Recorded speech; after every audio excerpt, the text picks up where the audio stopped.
Hi guys, welcome to my channel. ఈ రోజు మనం ఎక్కువసేపు నీళ్ళల్లో ఉండడం మంచిదా కాదా దాని గురించి మనం తెలుసుకుందాం. మన స్మాల్ రిమైండర్, ఏ పాయింట్లో ఇన్ఫర్మేషన్ మీకు వాల్యుబుల్గా అనిపిస్తే నా ఛానల్ తప్పకుండా సబ్స్క్రైబ్ చేసుకోండి, అలానే లైక్ చేయండి. అప్పుడు ఎక్కువ మందికి ఇన్ఫర్మేషన్ అనేది రీచ్ అవుతుంది. మీ ఫ్రెండ్స్ అండ్ ఫ్యామిలీ షేర్ చేయండి, వాళ్ళు హెల్తీ ఇన్ఫర్మేషన్ తెలుసుకుంటారు. ఇంకా లేట్ ఎందుకు మన టాపిక్లో వెళ్ళిపోదాం.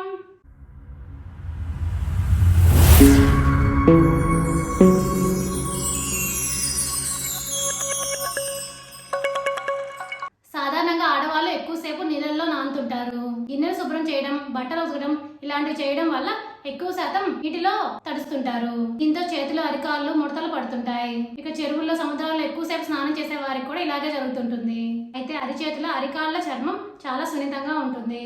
ఎక్కువసేపు నీళ్ళలో ఉండడం వల్ల ఇన్ఫెక్షన్లు వస్తుంటాయి, పాచి పట్టినట్లు మారుతాయి. ఈసారి చర్మం పగిలి రక్తం కూడా వస్తుంది.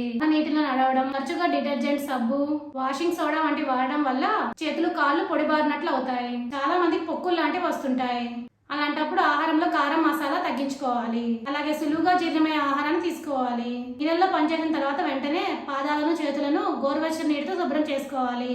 ఆ తర్వాత తడి లేకుండా చూసుకొని ఆముదం లేదా నువ్వుల నూనెతో మర్దనా చేసుకోవాలి. అప్పుడప్పుడు కాళ్ళు, చేతులను వేప, పసుపు వేసిన గోరువెచ్చని నీటిలో ఉంచడం వల్ల ఇన్ఫెక్షన్ అనేవి దరిచేరవు. ప్రధానంగా మీ అందరికీ ఎక్కువసేపు నీటిలో ఉండటం వల్ల మనకి ఇన్ఫెక్షన్ వచ్చే ప్రమాదం ఉందని. For more videos please like, share, subscribe my channel. Thank you for watching my video.